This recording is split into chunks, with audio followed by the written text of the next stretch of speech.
and welcome to another episode of the Blackstock Triangle, an Arsenal podcast.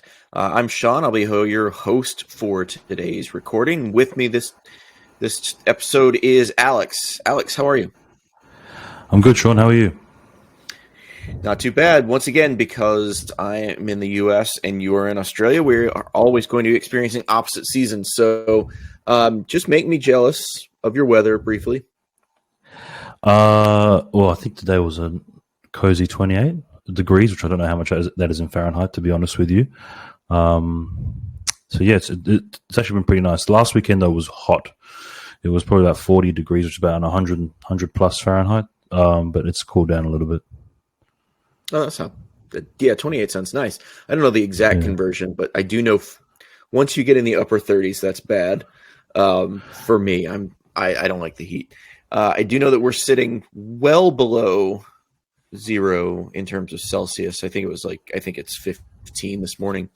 Fahrenheit. My dog obviously wanted to take a full walk, even though he has to be, fully coated because he's a greyhound. And they're very skinny, and they don't have a lot of long fur. They don't have a lot of fat, but yet my dog thinks he's a winter dog, so he loves this stuff. Still, I think all dogs love a walk, don't they? Do. I think that we're supposed to get some freezing rain tonight, so it should just be wonderful. Yeah. Wherever you are listening from, thank you very much for spending some time with us. If it's not too much trouble, please give us a like, a subscribe, a review, wherever you get a 5-star review. I feel like I shouldn't have to say that, but give us a 5-star review. Moves up the algorithm. We'd really appreciate it. Let us know, who you are, where you're listening from, and we really appreciate your time. And let's go ahead and dive in. We came back from a break. We did some warm weather training, spent the week in Dubai, came out, and what you want from that is an absolutely resounding statement kind of win, and Palace were very obliging. We end up with a 5-0 victory. Things feel back on track, and yet if you follow any sort of Arsenal social media, which I do less now than before, but I still do, there were questions about the performance up until the very end. And I want to start by thinking about, first of all, Alex, what you just thought of the overall performance, or not even the performance. That's going to be a key word, and it's going to mean something very specific. But the overall result, your view of the game, how you felt watching it, and then we'll talk about questions regarding results versus performance. So first, Alex, just give me your impressions. How did you feel pregame? Were you nervous? Did you feel like this was how important of a game this was, coming off of some very bad run of results, plus the break, the warm weather training, the reset, mental and physical reset? And just sort of give me your impressions as you were watching the game and how it unfolded. Yeah, I think, to tell you the truth, I think the first half performance was a little lackluster. Okay, we scored 2 goals from set pieces, and we've been doing that the entire season, really. I think we're actually leading the league for set piece goals, if I'm not mistaken. So in terms of the actual performance in the first half, it probably left a lot to be desired. And I think if it wasn't for Gabriel's goals, and I'm going to include the second one because I think that he should be allowed. I think that should be his goal. I think there would have been probably a bit of a nervous murmur around the Emirates that might have been audible through the TV where I am, and I think once again, I would say our set piece ability kind of got us out of trouble a little bit. Obviously, the second half came along, and we kind of maybe kicked it up a gear a little more, looked a little bit more comfortable on the ball. I would argue, not even argue. I think it was pretty clear that the goals we scored were very counter-attacking goals. If you think about Trossard's goal and Martinelli's 2 goals, they had that sort of counter-attacking feel to it, which begs the question. Obviously, we're very much a possession-based team, and not that we didn't have possession, but how we scored the goals weren't probably the kind of goals that maybe you would expect us to score. So, yeah, I think that, whether or not it's a good performance, I mean, yeah, how would you measure that, really? I think winning 5-0 is really all that matters, and I think after the run of games that we had, winning was just the main thing.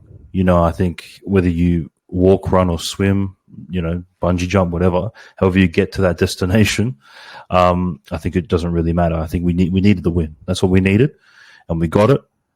Are there still things that we need to look at and work on? Absolutely. I definitely don't think it's. I don't think the performance made me feel at least like as if we turned a corner. I think we needed that win just to sort of get that confidence. I think Martinelli scoring a couple of goals was really good for his confidence. But yeah, that performance there's still probably a couple of questions around the performance, but good result in the end. Yeah, definitely. And I think it brings up the question, how petulant is it to talk about performance after a 5-0 win? Well, it feels like, I mean, it feels a little very petulant, right? Yeah, it does. And yet, it's really all a lot of people can think about.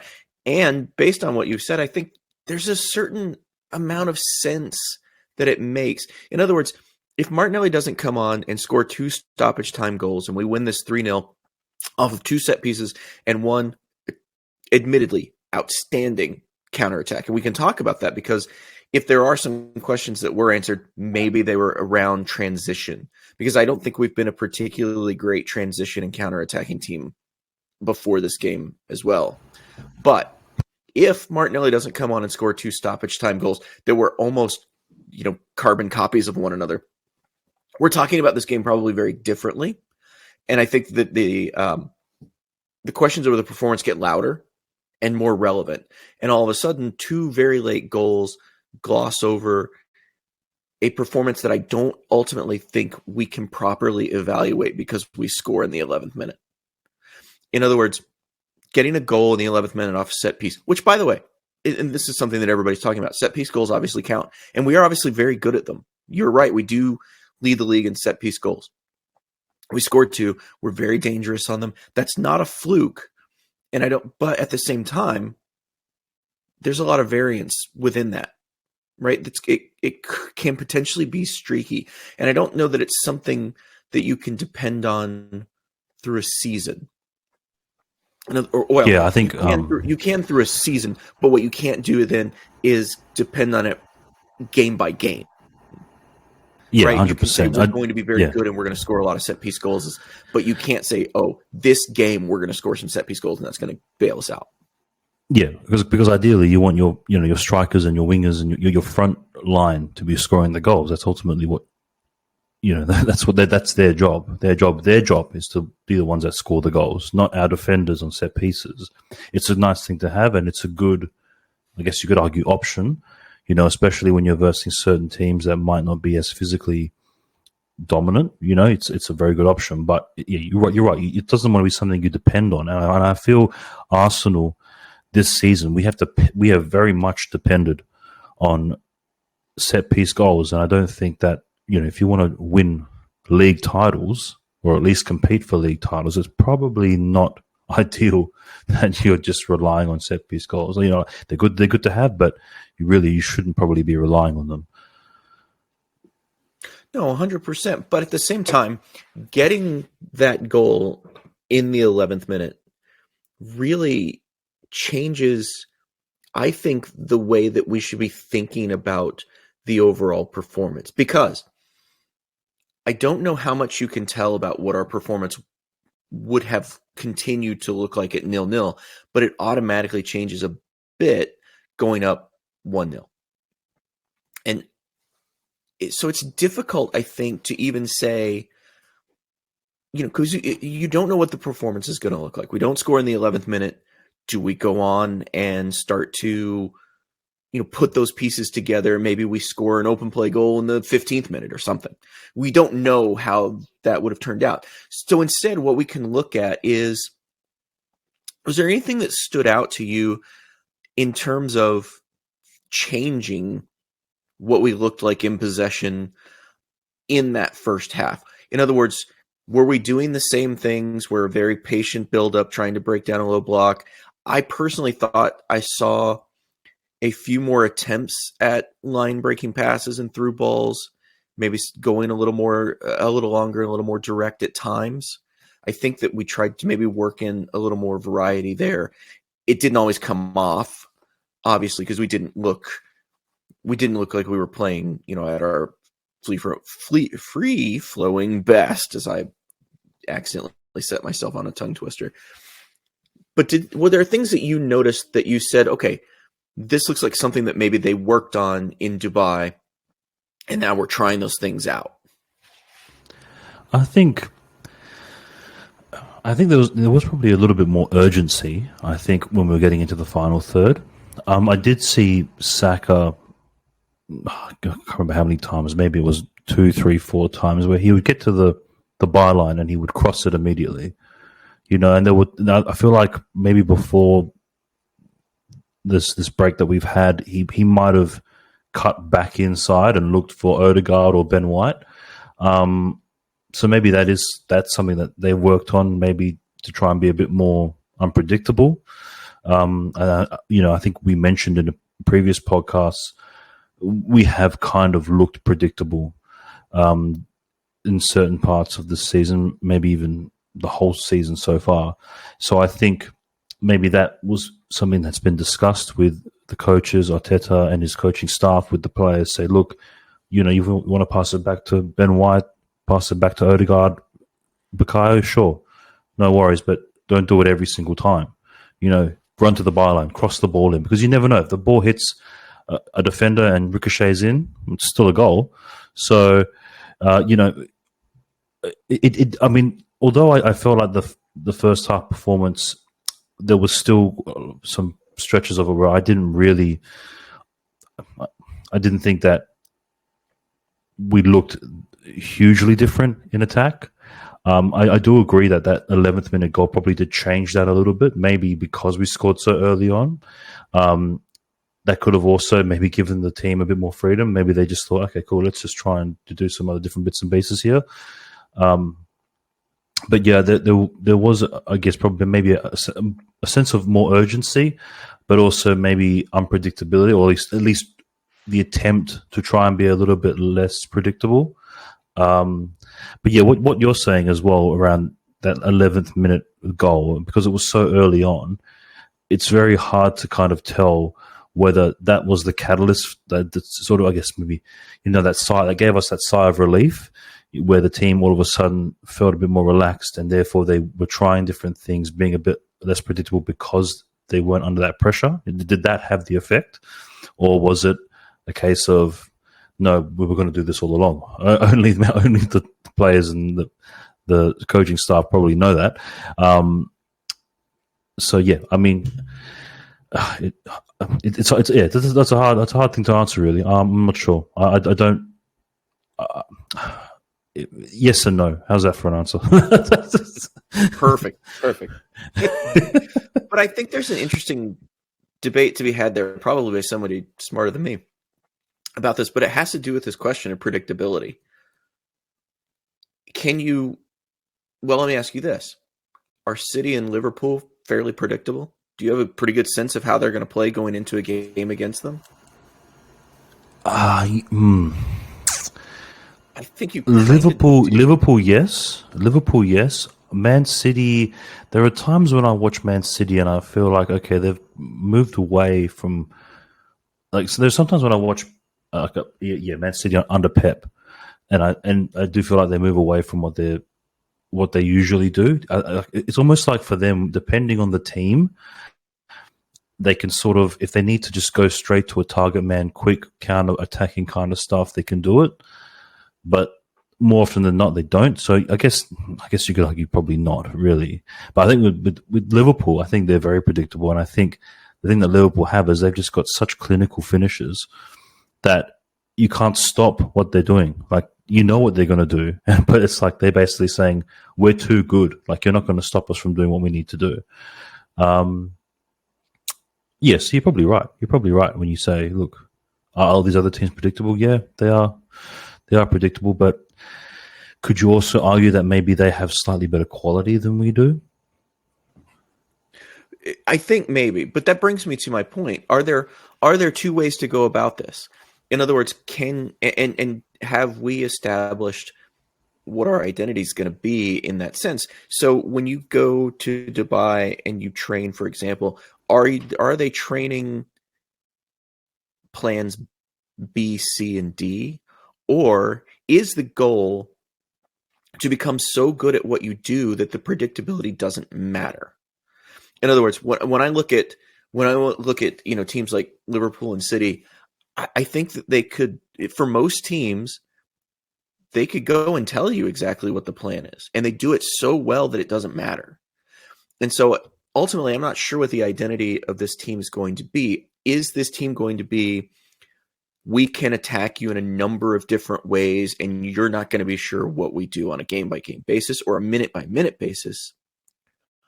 Or is the goal to say, we're going to do this, whatever this is, right? And we've seen kind of what this is. We're going to be a possession-based team. We're going to control. We're going to constrict. We're going to squeeze the life out of you. Is the goal then to become so good at that, it doesn't really matter if you know what's coming? You could watch video on Arsenal all day, every day, and see the same things over and over again, and none of that will help you counter it because they're so good at it. I'm not sure what the goal of this team is to ultimately be. And I don't think this game really told us much because of how it played out.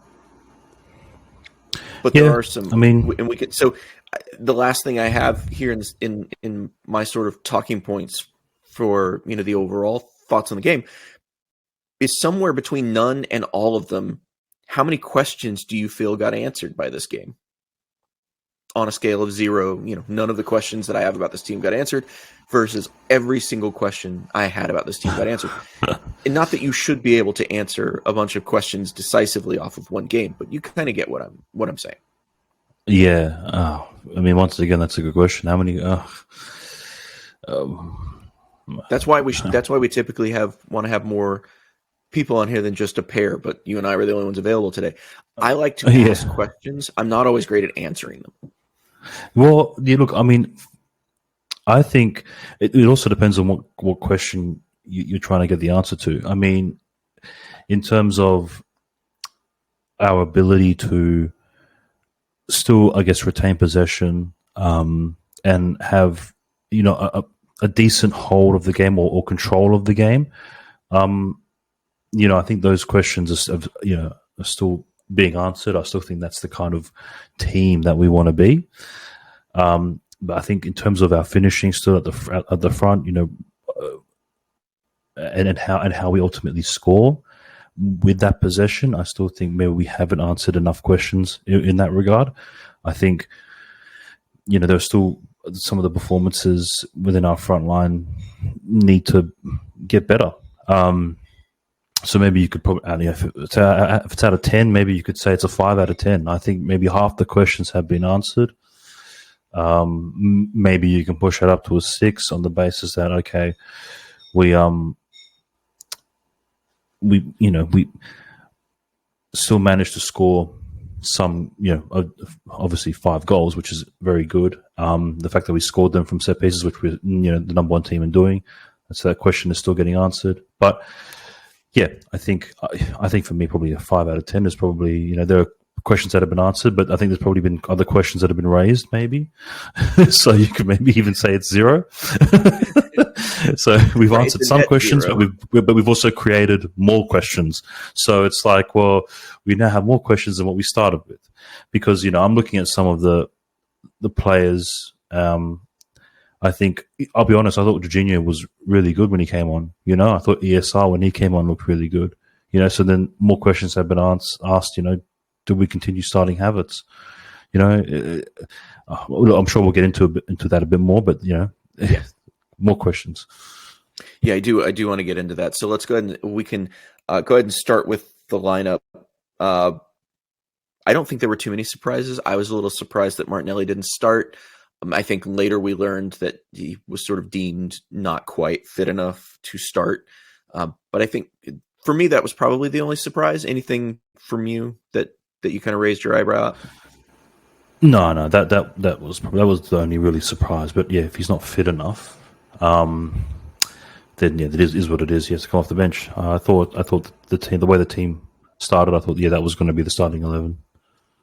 Yeah, I didn't know. I certainly didn't know that at the time, so it made me raise an eyebrow or two. I only have two, but I did sort of think about it at the time if there was something going on there. But I think if you say it can't give you 70, but he can give you 30, then I don't think there were any surprises there. So getting into the actual game, again, you score in the 11th minute. That's a great start. Walk us through the goal a little bit. Anything about that stand out to you? Anything that you saw that made you especially happy? Was that? Yeah, that was the one that Declan Rice took the corner kick from, wasn't it? Yeah. Yeah, which was interesting. You saw Trossard go over there, and you didn't think anything of it because he typically takes them from that side, but then he sets it and starts running away, and then Declan Rice comes over to take it. What did you think in those moments? I in the moment I didn't like it because Declan Rice obviously has very good height, and I think he should probably be in the box. He's another target in the box. When you add Saliba and Gabriel, and it's like we've got some decent height in there, and then obviously when Tomiyasu plays, Ben White. So it's like Kai Havertz, these are really tall players. You think, no, get in the box. But, credit to him.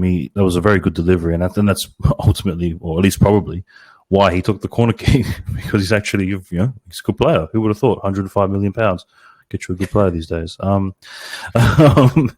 Yeah, so it's just one of those things where I was a bit like, oh, no, what's going on here? Get in the box. But good delivery. And, really the way Gabriel attacked it, we've seen him do this before, and I mentioned it earlier. He's just, and actually, it's very much in his game. He's a goal scoring centre back. He did that. I think he scored 6 goals last season for us. So yeah, he's definitely got that in his locker to be that sort of set piece corner option, almost in that sort of John Terry kind of mold. So yeah, I thought it was a good goal. Like I said, we've been good on set pieces all season. It's probably one of our best traits this season at the moment, if we're being honest. So yeah, business as usual.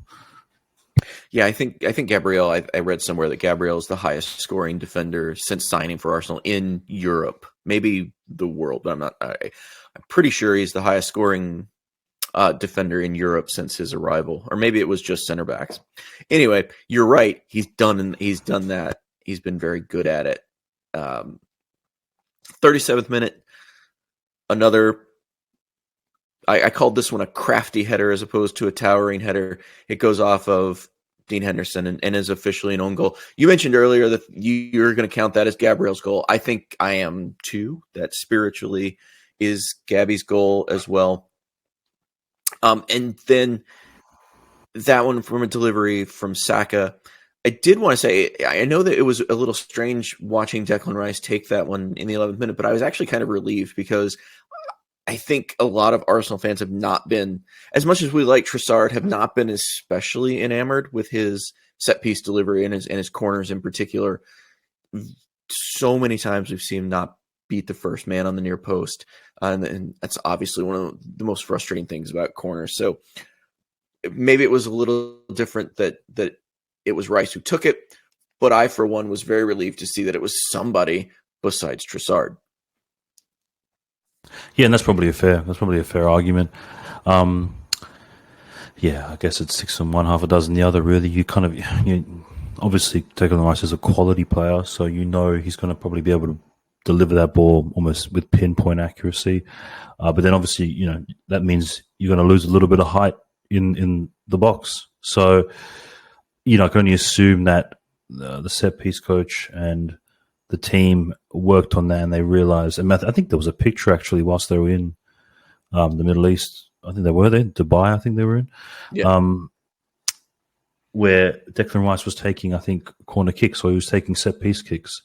So they were obviously working on something, and I guess it worked. And I think, and listen, we all know Declan Rice's quality, and I'm not surprised that he can put a good ball into the box. It doesn't surprise me one bit. And if he keeps doing that, and then I'm okay with it. I'm okay with it. If you keep doing that, then that's cool. You can keep stay on the corner kicks. I'm happy to lose that little bit of height if you can keep doing that. On the second goal, look, I don't know what's with taking these goals away when it's so bizarre. Like, okay, now that's an own goal. It's like, well, is it really though? It seemed like it was on target. It might have been hitting the post, but I don't know. It's just it's annoying. And look, and I just want to add, I think Gabriel as a player, he's a very underrated player, not only by opposition fans but also by even our own fans, even Arsenal fans. Ever since he's come into the team, at the beginning he had a bit of he had performances sometimes that you think, oh man, he's got that, he had that error in him, those really costly errors in him. But the past season and a half, he seems to have eradicated it, and he looks an absolute monster of a defender. And I know everyone talks about William Saliba, and look, that's rightly so. He's a fantastic defender, William Saliba.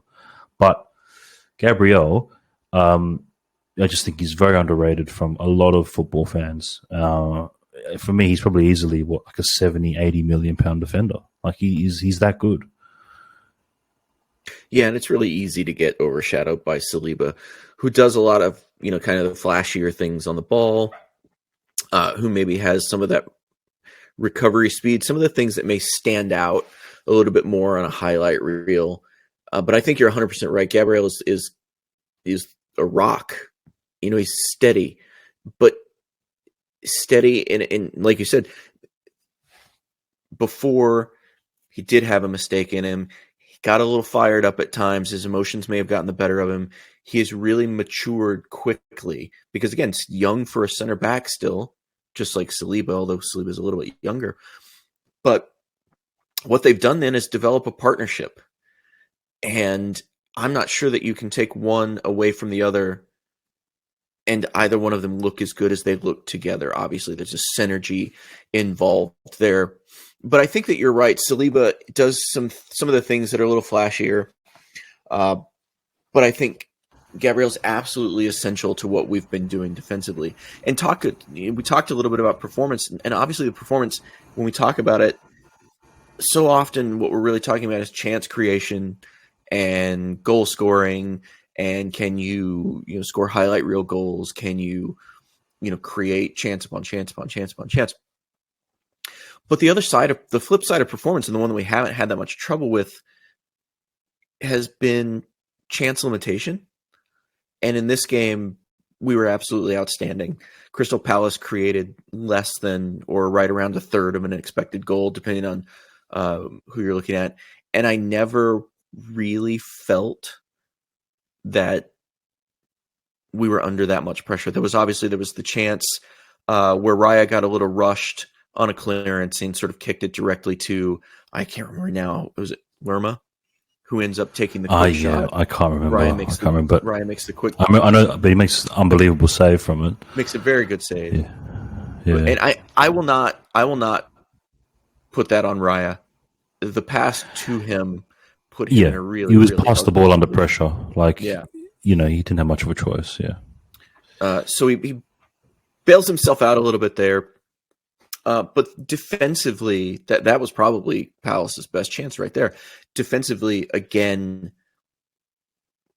this team has that ability to suppress not just shots, but pressure and chance creation as well. And as much as I may have watched this game and may have wanted up until the end a little more offensive output in terms of who was doing the outputting, right? You're right. You want, when you judge an offensive performance, it changes depending on how the goals are scored and who's scoring them. And up until stoppage time, you kind of were like, I would really want a little bit more from my forwards. You want to see Saka on the score sheet. You want to see Jesus on the score sheet, right? But what we did defensively, I think is worth noting, because that's really been where this team has kind of shined this season. One of the best defensive teams in the Premier League. And so, and a lot of that obviously has to do with that center back combination, that pairing of Gabriel and William Saliba. I think they're both essential to what this team is trying to do. And it would be difficult to put a price tag on them, but you'd probably want $500 million for the pair, I think, if you wanted both of them. I think they should probably go together. Absolutely, yeah, 100%.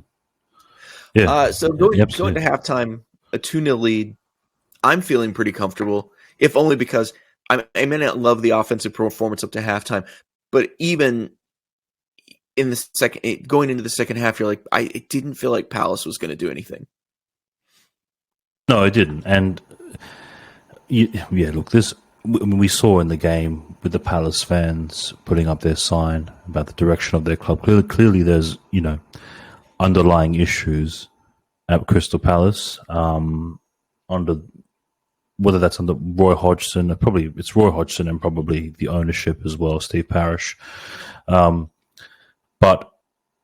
yeah, it just had that feeling. It had that feeling of Palace aren't going to do anything here, and I'm not sure whether that's just because they lack quality. I don't think it is. I think they actually have some very good players. I think it's just there's so much going on in and around that club. I think the atmosphere at Crystal Palace right now is very, very low.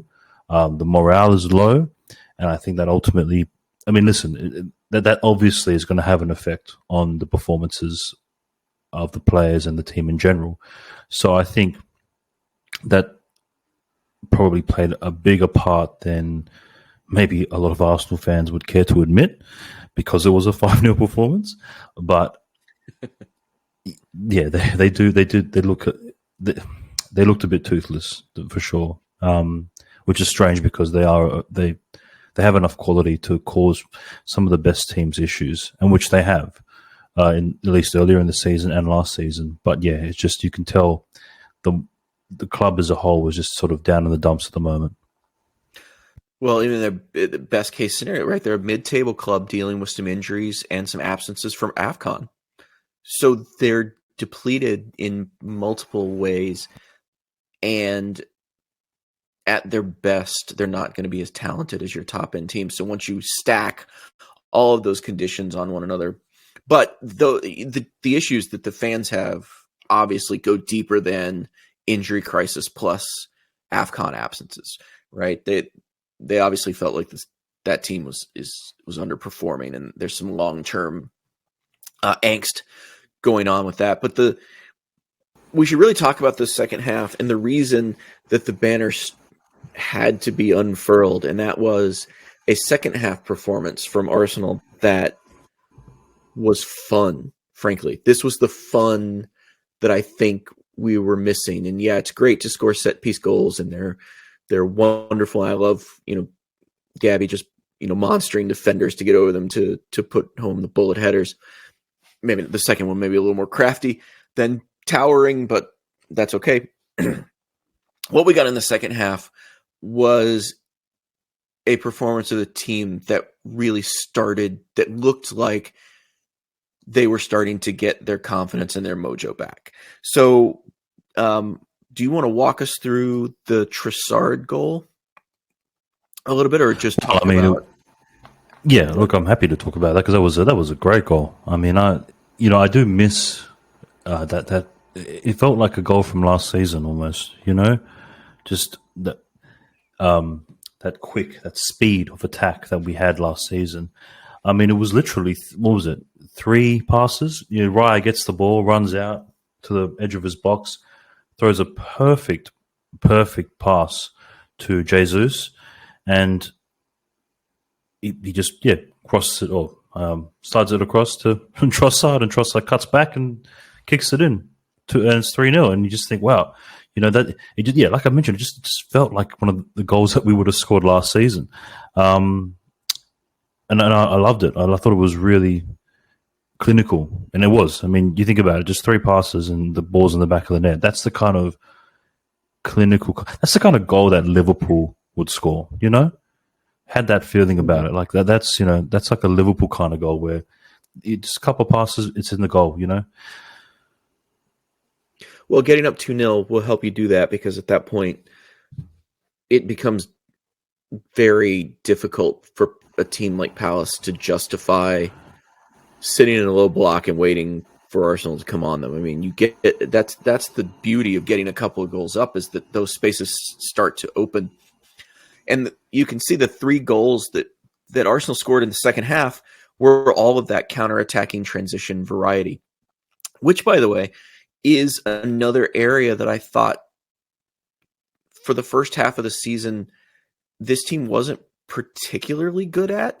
It seemed like we weren't the players weren't necessarily willing to do the quick transitions, or weren't doing well enough and being clinical enough with those quick transitions and the counterattacks. It didn't feel like Arsenal got enough of those type of goals. So scoring 3 in this game, I thought was great. You're right. Maybe my favorite part of that goal is the Raya throw. And I know that, keepers are supposed to be able to do that, but to be on the same page, if you watch the replay, there's an angle that as soon as Raya gets it, the forwards start to take off. There was that may have been, maybe that was something that happened in Dubai as well, about trying to create quick transitions from some of the things that Raya does well, like, his distribution. He did those a couple times during that game, which I thought looked really nice. But that one, obviously, everyone was on the same page. And I think to score those counterattacking transition goals, the quick, the 1-2 passes and in the net, your forwards have to be on the same page. And too many times when we talk about things like, the team controlled the game, but the final ball wasn't there, or giving away sloppy passes and sloppy turnovers in the midfield, it has often felt like this team wasn't mentally connected to one another. Sometimes I would look at and watch the games and say, it feels like these guys have never played together. But on this goal in particular, I think you saw everyone on the same page and everyone doing the same things, and really felt like working from the same script for once. Too many times I felt like everybody was working from their own improvisational script, and this one felt like everyone had the same script and knew their part. And I think that it's one of my favorite goals that I've seen this team score recently. Yeah, I think I do also love, by the way, Trossard sort of tricking us with his first touch and making us think that he was going to give up the chance, but instead he puts Klein on his backside, and then he's just got it. He's just got the entire goal to work with. Yeah, no, that was brilliant. That reminded me of the Jesus goal against United. Look, I agree with everything you're saying, and I think one of the things that I remember seeing throughout the first half of the season is that players will be making runs in behind opposition defenses and no one picking them out and putting that through ball. And there seemed to be, especially in those last 3 goals, obviously, there seemed to be a bit more of that. The getting the head up and looking forward. Okay, how do is there a player that's there that I can break that? I can break the line, put a breaking line pass through and find someone. And it kind of felt like that. Whether it was David Raya, I think even Nketiah, I think for the 5th goal, I think it might have been, he looked up, put the ball through to Martinelli. Martinelli went through and scored. So, we looked slightly more connected up front. And, like you said, was that something they worked on in Dubai? Hopefully. I mean, you hope that this is something that we're going to see more of. But I totally agree. There seemed to be, it felt like there was a bit more connectivity between the players, especially in that front 3 in that second half. The second half, it looked a little bit, there was a little bit more of that. And and we need more of that. We need more of those line breaking passes. I mentioned, I think it was the last podcast, about how we miss Partey because of his ability to make those line breaking passes. You know, he gets up on the half turn, gets the ball, looks up and pings a ball that just sort of cuts out like four of the opposition players, and you think, oh, like all of a sudden the whole dynamic, and you can just see in real time the whole dynamic of the game change, because it's just like that pass has completely broken the structure of the opposition, because they're like, oh, hang on a minute, now we're all out of position.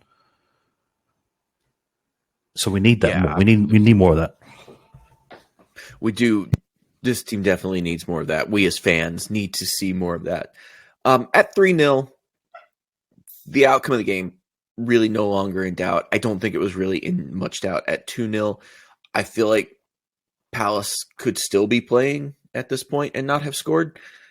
But we get what this gives Mikel Arteta an opportunity to do is give some subs some real time.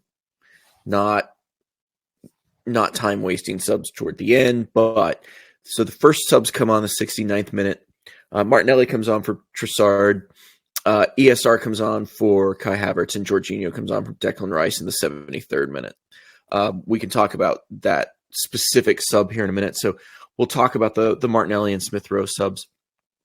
They get ultimately almost, getting close to 30 minutes rather than 5-10 kind of minutes. Talk about, we'll get to Martinelli. Well, maybe we get to Martinelli first. Obviously, his cameo ends up being really, really good. But I have seen people talk about, and I think if you go back and watch, you'll notice this. Martinelli might not have. We might be seeing a very different Martinelli tune without the goals. Some of the things that had sort of crept into his game seemed like they were still kind of in his game in this one. So Gabby runs to the byline and tries a cutback, or he overruns the byline and ends up giving away a goal kick. There was a little bit of that there, but ultimately his speed, quickness, and alertness sort of pay off. So how do we assess the Martinelli performance? You can't say assess the Martinelli performance without the two goals. But if those goals don't happen, how are we thinking a little bit differently about Martinelli? Or are we? Were you pleased with the performance up to stoppage time? Yeah, look, I agree in terms of Martinelli. He looked kind of the same, but I guess the question is, is that necessarily a bad thing? I mean, I think for me, I like his driving runs to the byline. I like the fact that he tries to get past his man, and sometimes even two, depending on if he's doubled up against. I just think there are times when the quality of his finish and the quality of what he's trying to do, and maybe I guess his decision making on occasion isn't necessarily the correct decision.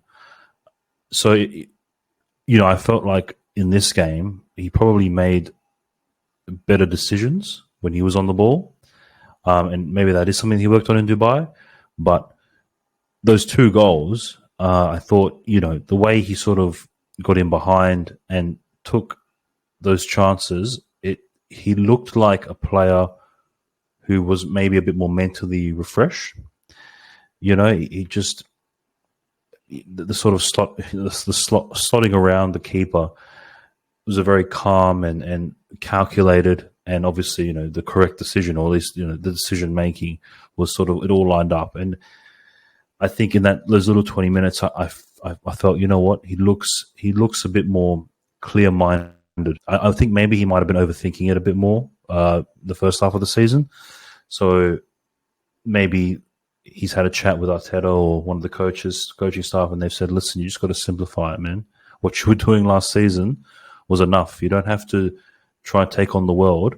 Just every now and again, look, get your head up, make certain decisions at certain key moments, and maybe even just allow your instincts to sort of take over.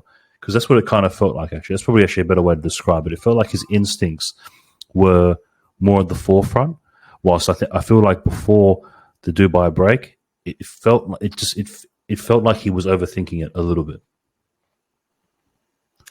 Perhaps so, but we saw what makes Martinelli such a dangerous player. When he gets behind and is running into space, it feels like he's going to score every time. And both of those finishes really, really brought to mind some of the best of what Martinelli can bring to the table. And I really appreciate seeing them both. I don't think I had finished celebrating the first one when he scored the second one. I sort of put my eyes back on the screen. I thought they were showing another replay of it, but it was really just the second one of those goals. It did feel like that, didn't it? You're watching, that's a replay.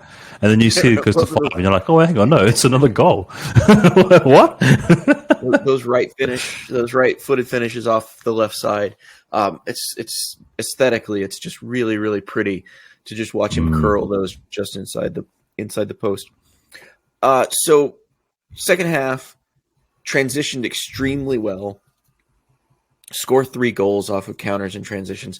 That part of our game, maybe there were some questions answered with regards to that. Still not sure what we're going to be like trying to break down a low block, what we're going to try to do, what are we going to do with 10 behind the ball, which is, again, it's what this team is going to see in most games. I think that any team that comes out against us and tries to play against them it's not going to, Arsenal will score goals against any team that tries to come out on them. That much seems certain. This team may be one of the best in the world when they're playing against teams that are trying to actually play football against them. I think that may be what this team is best at. Unfortunately, there are a lot of teams that aren't too proud to just sit back and counteract against those abilities. So we'll see. We'll have to see going forward, sort of what happens when you don't get an 11th minute goal because you're not going to every time. What happens when you don't get set piece goals because you're not going to every time. I just wanted to ask you real quick about any other standouts you saw amongst players, amongst the subs.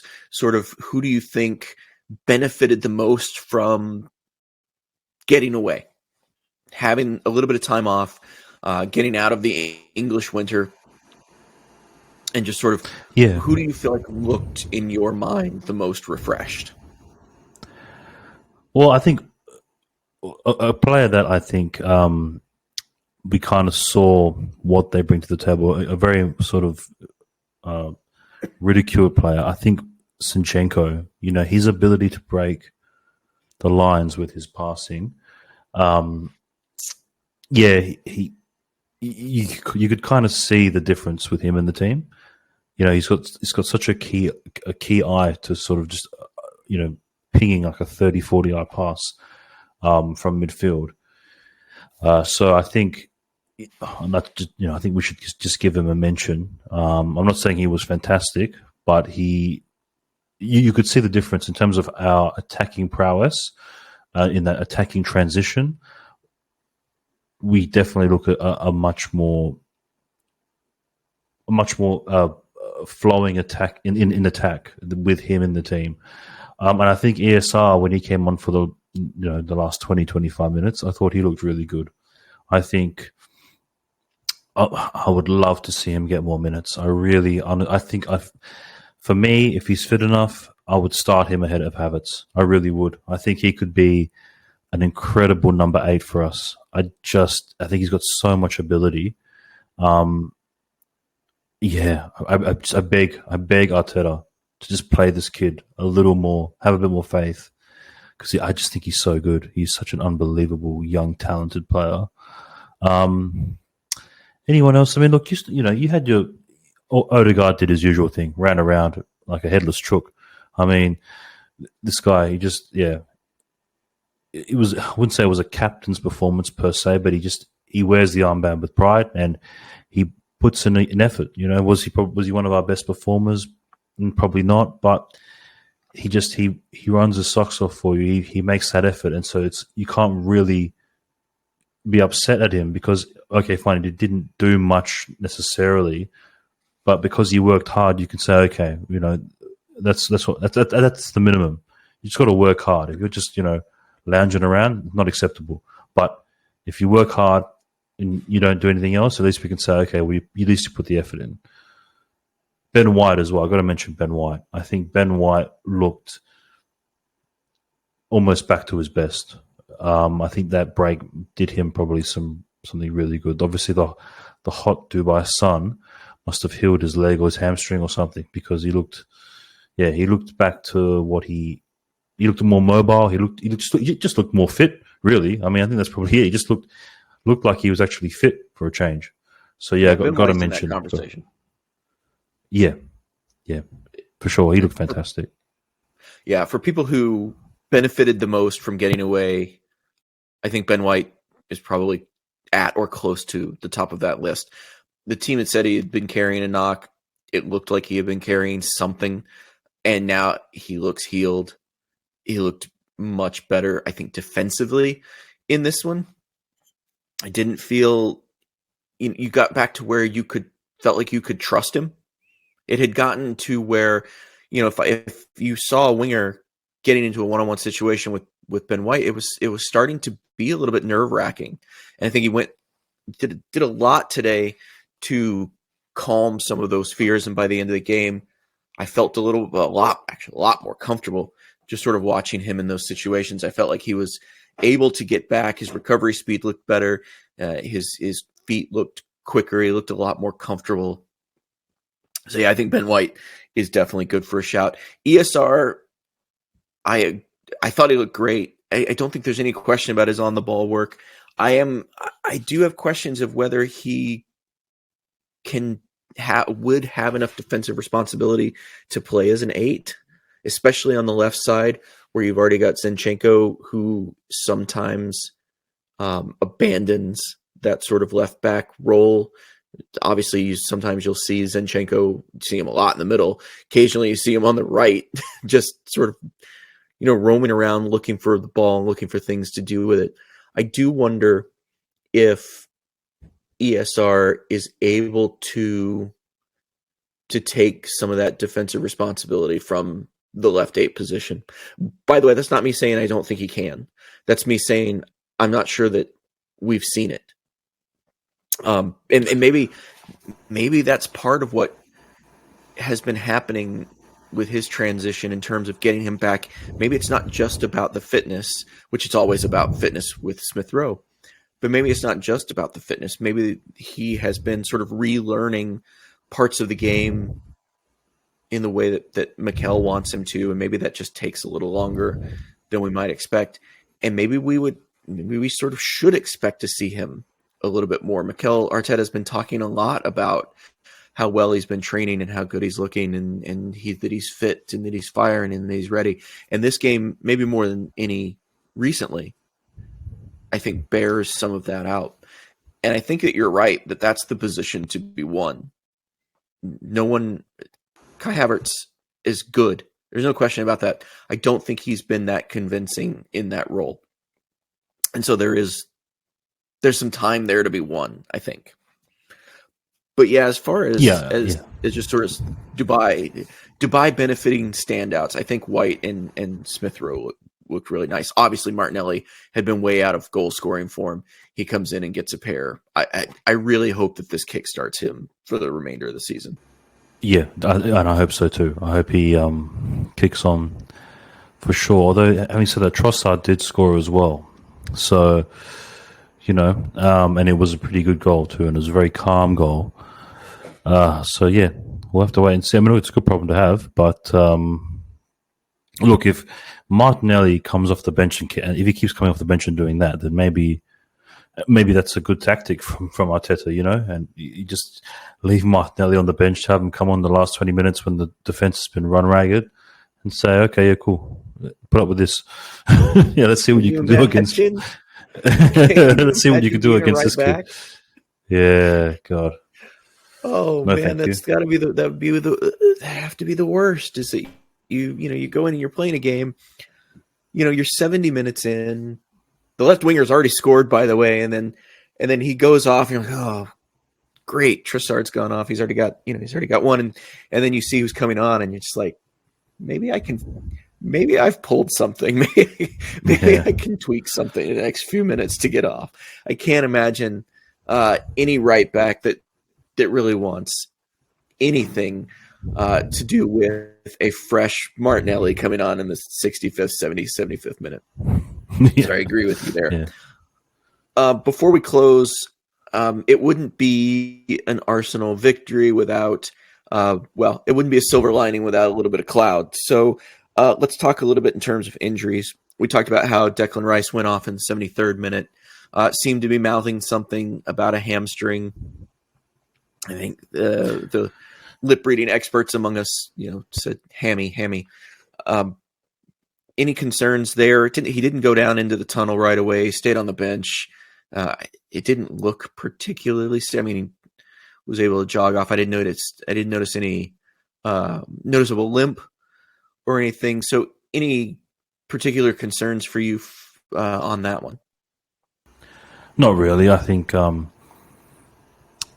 think Arteta even came out and said, "Look, it's basically a precaution." He said he felt something, so they took him off just to be safe. I think maybe just a bit of fatigue. I don't think it should be an issue.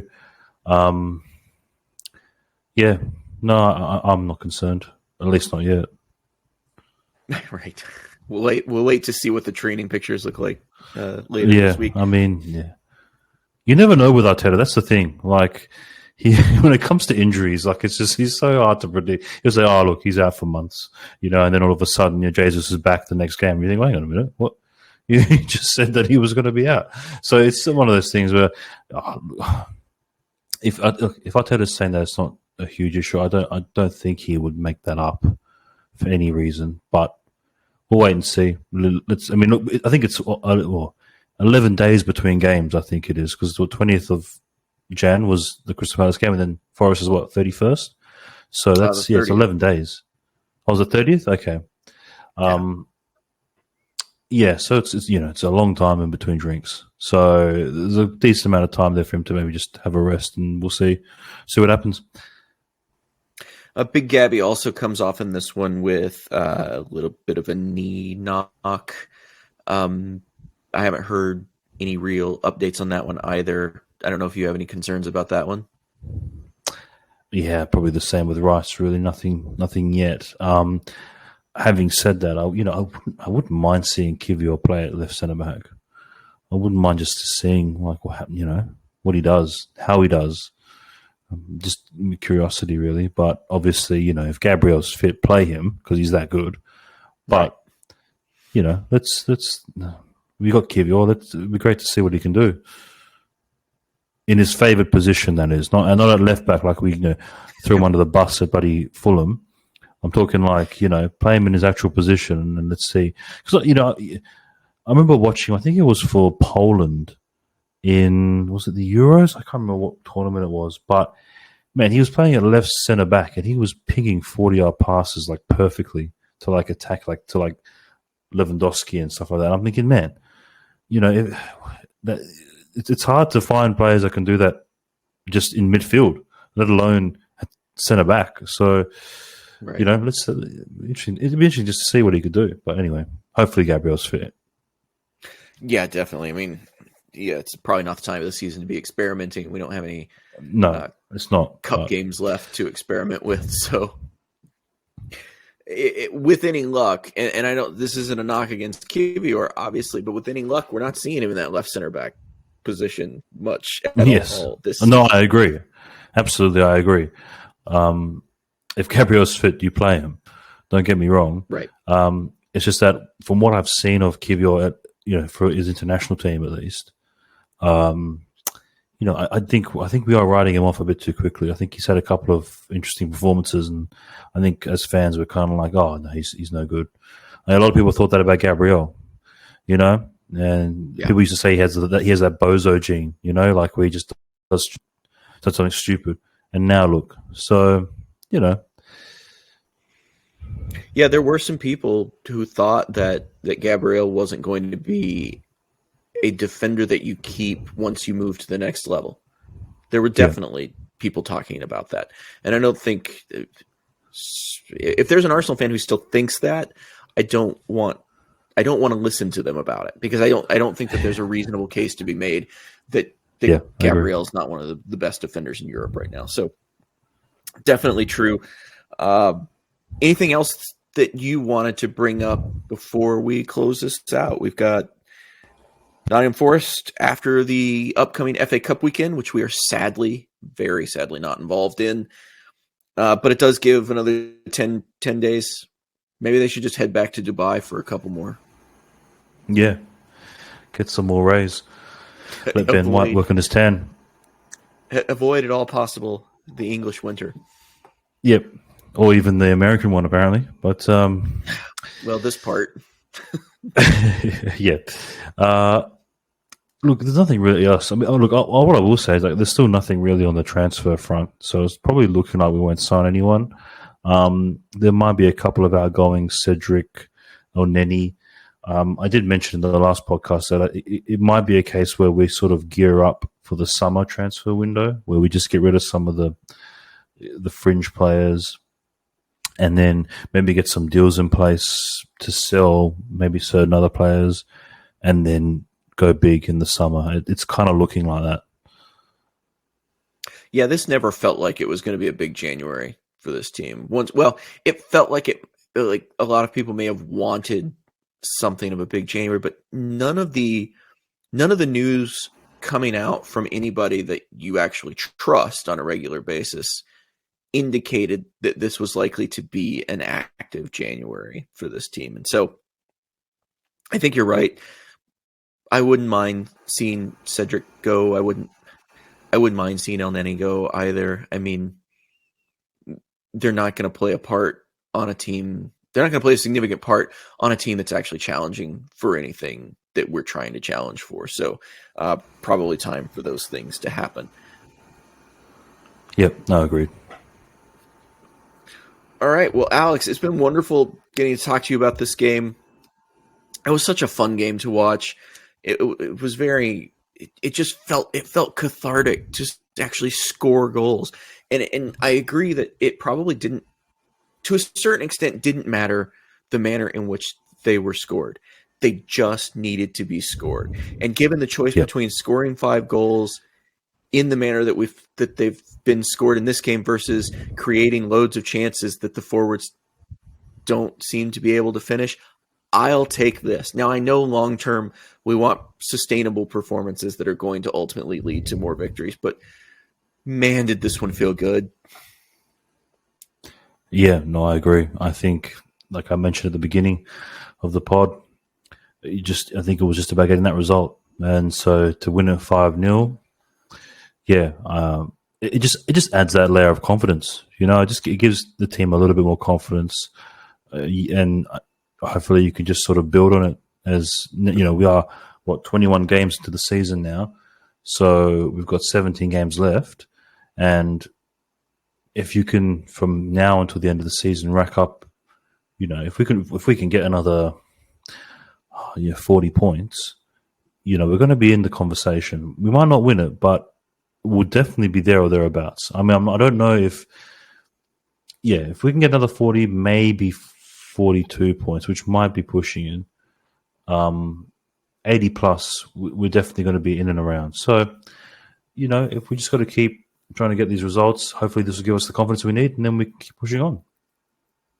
Absolutely. And we'll be there for all of it. Thank you once again for listening to the Blackstock Triangle and Arsenal podcast. Alex, it's been wonderful talking to you. I know it's nighttime for you as we record, so go get some sleep. I'm just now starting my day, and I am absolutely buried in work. So, again, thank you very much for listening. Please, please, please give us a like, give us a subscribe, tell a friend, give us a review, a good 5-star review if you don't mind. But yeah, word of mouth really counts as well. And if you could, talk about us on social media, talk about us to someone that you talk football with, we'd love to be a part of your regular podcast routine. So I'm Sean. For Alex, thank you very much for listening, and we will see you next time.